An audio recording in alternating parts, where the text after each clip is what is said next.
Hello everyone, welcome to my channel Learn English with Akbar Hussain. I'm here with a new topic for you, connectors. Connectors को हम transitional words भी कहते हैं. Connectors are very important to learn because they make our writing and speaking more logical and understandable. Connector जो है हमारी writing को बहुत ज़्यादा अंडरस्टैंडेबल बनाते हैं और मोर लॉजिकल बनाते हैं. ये टॉपिक सिर्फ हमारी राइटिंग को इम्प्रूव नहीं करता बल्कि हमारे स्पीकिंग स्किल्स को भी इम्प्रूव करता है. Let's begin. Connectors. Connectors are used to link large group of words, phrases and sentences. Connector का जो पहला काम होता है, कनेक्टर को इस्तेमाल किया जाता है किसी भी फ्रेजेस को और सेंटेंसेस को लिंक करने के लिए, मतलब जोड़ने के लिए. You can also use them to connect paragraph to give them coherence.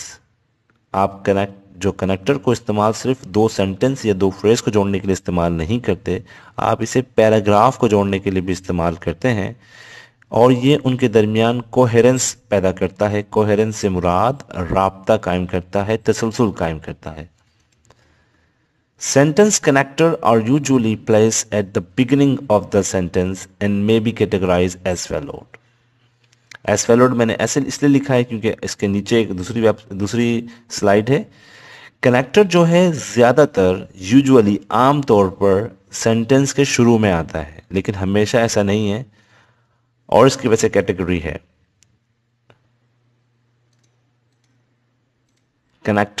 कुछ कनेक्टर सिर्फ ओपिनियन देने के लिए इस्तेमाल होते हैं, उन्हें हम कहते हैं द वर्ड फॉर ओपिनियन. ये ओपिनियन देने के लिए इस्तेमाल होते हैं, राय देने के लिए इस्तेमाल होते हैं.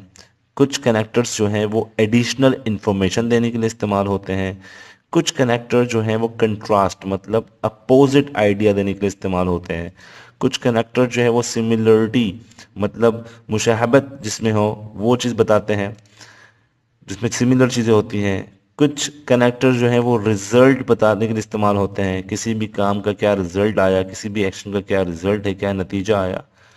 कुछ कनेक्टर जो है वो सीक्वेंसिंग बताते हैं कि क्या सीक्वेंसिंग रही, बाद में, आखिर में, पहले, शुरू में, ठीक है ना.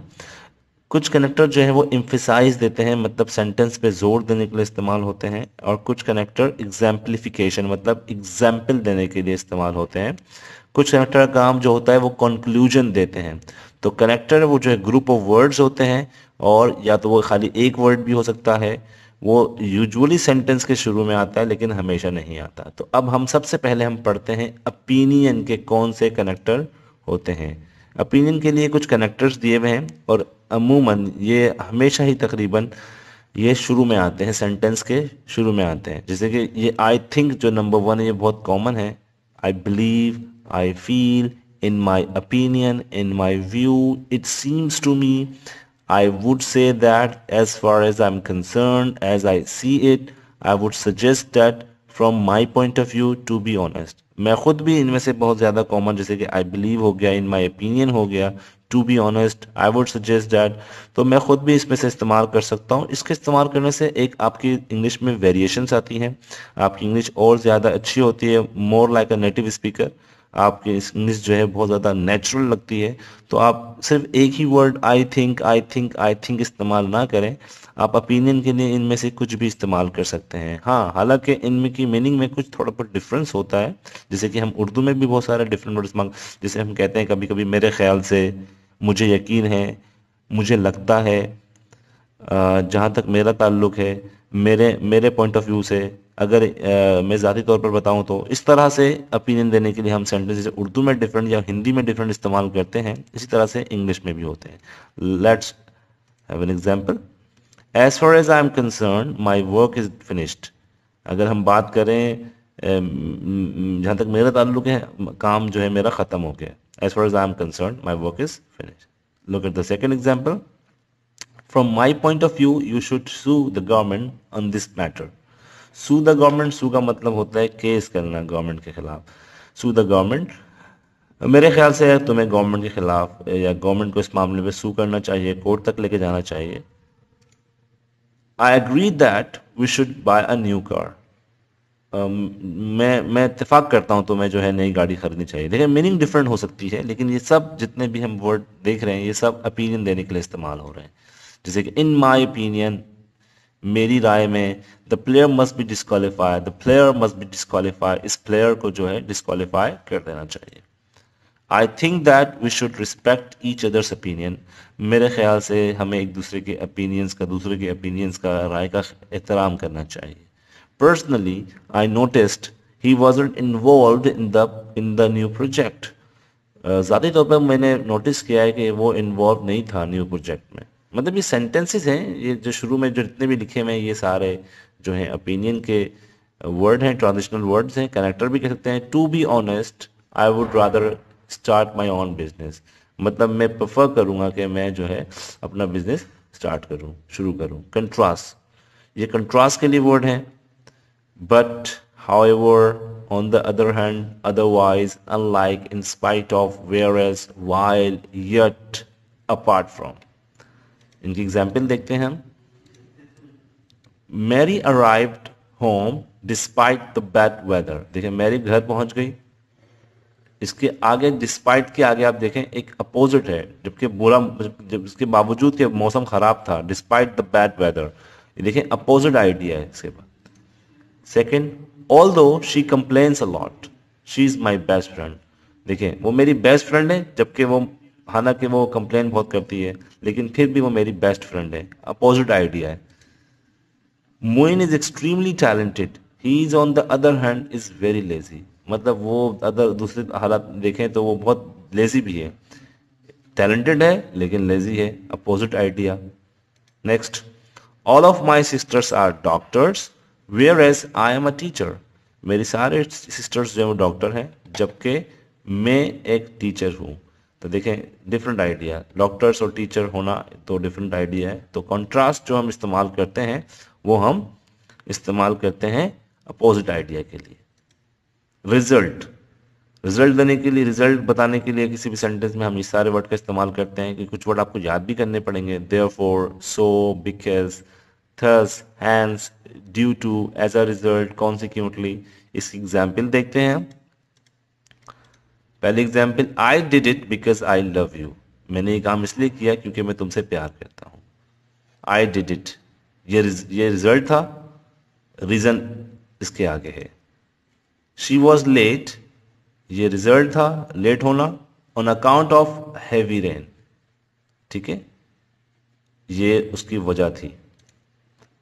Same has got a nice body, ये रिजल्ट है, has a nice body, due to regular exercise. अच्छा, अब ये लास्ट जो एग्जाम्पल है आप देखें, I have helped her in everything, मैंने उसकी हर चीज़ में मदद की है।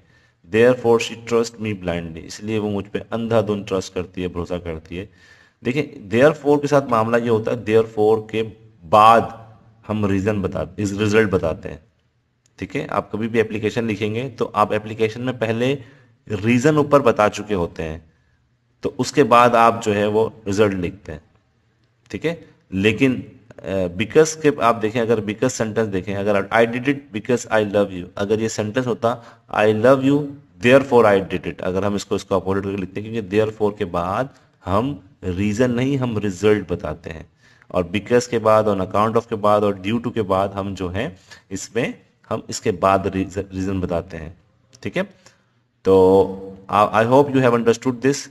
सो अब आप अक्सर कोई नोटिस वगैरह देखेगा उसमें on account of, due to, इस तरह के वर्ड एप्लीकेशन में कभी आपको बिकॉज नजर आएगा, कभी आपको देयर फॉर नजर आएगा, ठीक है। These are words are generally used. Sequence, कुछ वर्ड जो है सीक्वेंसिंग के लिए इस्तेमाल होता है, जैसे later, after, before, then, next, soon, finally, first, second, ये सीक्वेंसिंग के वर्ड है। Example, at first sight I thought she was pretty, पहली झलक में मुझे लगा कि वो बहुत खूबसूरत है। Second example, first of all, I want to say I also care about the feelings of others. First of all, मैं ये कहना चाहता हूँ कि मैं दूसरों की फीलिंग्स का ख्याल करता हूँ। In the first place, I find it hard to approach anybody. ठीक है? In the first place, पहली प्लेस पे मुझे I find it hard to approach anybody, मुझे बड़ा मुश्किल लगता है अप्रोच करना लोगों को। Finally, I ask for her number. Finally मैंने उसके नंबर मांग लिया या उसके नंबर से पूछ के उसका नंबर मांगा या उसका नंबर पूछा। ये सीक्वेंस ही है, finally, in the first place, first of all, at the first side, मतलब किस सीक्वेंस में थी वो चीज़ एक्शन में। तो इस तरह से हम जो है यूज़ करते हैं। Lastly, I drop her to her place, मैंने उसे ड्रॉप कर दिया जहाँ उसे जाना था, ड्राइव करते हुए भी। I drop her to her place, मतलब उसके घर तक छोड़ दिया, उसके प्लेस तक छोड़ दिया उसे। लास्टली, आखिरी, आखिरकार, फाइनली, ठीक है। डिफरेंट हम इसमें वर्ड्स यूज़ कर सकते हैं। ये वो वर्ड हैं जो एडिशन के लिए इस्तेमाल होते हैं। इनके बाद हम एडिशनल मतलब सेकंड इन्फॉर्मेशन देने के लिए इस्तेमाल करते हैं, या जिसमें एक से ज़्यादा इन्फॉर्मेशन होती है, ठीक है ना। फर्दर मोर, जैसे आप मिसाल के तौर पर हम बात कर रहे हैं किसी शख्स की, हम कह रहे हैं he is an engineer, he works in that company. Further more जो है ना, he is also running his business. तो मतलब मज़ीद मालूमात जो हम देंगे वो हम इस तरह के वर्ड यूज़ करेंगे। तो आप ये वर्ड देख लीजिएगा ताकि आपको याद रहे। आप चाहें तो वीडियो को स्टॉप करके स्क्रीनशॉट भी ले सकते हैं। ये सारे वर्ड हैं जो एग्जाम्पलीफिकेशन के लिए इस्तेमाल हो सकते हैं। वीडियो बहुत तवील हो जाएगी, इसलिए मैं सबके एग्जाम्पल नहीं दे रहा। आप गूगल पे जाएं, इन सब वर्ड को लिखें, इनके एग्जाम्पल देखें। ये फॉर एग्जाम्पल और फॉर इंस्टेंस जो है बहुत कॉमन है। Such as, in this case, for one thing, for instance, for example, in this case of, as an example of, in other word. ये सारे वर्ड एग्जाम्पल देने के लिए इस्तेमाल होते हैं। emphasize देने के लिए especially, in particular, in addition, indeed, of course, certainly, above all, specifically, significantly, notably, ये सारे वर्ड जो है emphasize देने के लिए इस्तेमाल होते हैं। इसको भी आप वीडियो को रोककर आप स्क्रीनशॉट ले लें ताकि आपको याद रहे कि ये emphasize देने के लिए वर्ड इस्तेमाल होते हैं। लेकिन आपके इस लेवल पे शुरू के जो दो हैं, in particular और especially, ये और indeed, ये तीन ज़्यादा इस्तेमाल होते हैं, ठीक है। अबव ऑल भी हम वर्ड यूज करते हैं इसमें जो है, ठीक है ना। अबव ऑल मतलब आपने ऊपर सारी चीज़ें मेंशन कर दी, आप इसको एम्फिसाइज कर रहे हैं। अबव ऑल जो चीज़ें मेंशन की गई हैं उसके बाद आप मेंशन करते हैं। सिमिलरिटीज के लिए एज, ठीक है ना। As if, equally, similarly, like, in the same way, comparable, comparable, in like manner, alternatively, unless, despite this, by the way। ये शुरू के जो चार पांच हैं ये बहुत ज़्यादा कॉमन इस्तेमाल होते हैं, जैसे कि equally, similarly, like, in the same way, comparably, comparable, ठीक है ना। ये वर्ड बहुत ज़्यादा यूज होते हैं। ये कुछ ऐसे सेंटेंस हैं, ये मिक्स हुए हुए हैं, इसमें कुछ सिक्वेंसिंग के हैं, कुछ जो है वो एग्जाम्पल के हैं, कुछ डिफरेंट है। I use water when making pasta whereas my mom uses eggs. ये देखेंगे, ये डिफरेंट आइडियाज का है, कॉन्ट्रास्ट वाला है, वेयर एज मैंने यूज किया। Second sentence, before I have a breakfast I always have a shower. ये सिक्वेंसिंग का है, इसमें सिक्वेंस बताया जा रही है कि मैं शावर लेने से पहले जो है वो नाश्ता करता हूँ। I won't go to the party even though I was invited. ये कॉन्ट्रास्ट का है। ये देखें, इसमें बता रहा है कि मैं पार्टी में नहीं जाऊंगा यहां तक कि मैं इन्वाइटेड हूं, ठीक है। आई एम इन्वाइटेड ज़्यादा बेहतर रहेगा, ग्रामेटिकल मिस्टेक लग रही है मुझे इसमें। Information can be access in many different ways via the internet, for instance, मतलब इसमें एग्जाम्पल दिए कि इंफॉर्मेशन कहीं से भी एक्सेस की जा सकती है, ठीक है ना, डिफरेंट तरीके से। जैसे कि मिसाल के तौर पर इंटरनेट, फॉर इंस्टेंस लिख दिया। इसमें एग्जाम्पल दिए, एग्जाम्पलीफिकेशन है। You can make a party such as wedding anniversary, इसमें एग्जाम्पलीफिकेशन है, इसमें भी एग्जाम्पलीफिकेशन है। You can make a party such as an wedding anniversary. So I hope you have understood this word. आपको सिर्फ ये सारे वर्ड याद करने हैं। आप, मैं ये नहीं कहता कि आप सारे वर्ड यूज करें, आप जितने इसमें से यूज कर सकते हैं उतने आप इस्तेमाल करें और इनको याद करें। फिर मैं जो है लिंक में आपको एक ऑनलाइन एक्सरसाइज बता दूंगा, वो आप कर सकते हैं ताकि आपके जो है ट्रांजिशनल वर्ड्स और उसके साथ साथ जो है आपका जो इसको कनेक्टर भी कहते हैं ये आपका पक्का हो जाए टॉपिक, और उसको अपनी राइटिंग और स्पीकिंग में इस्तेमाल करें। I hope you have understood this video and see you next time with the new lesson. Good bye.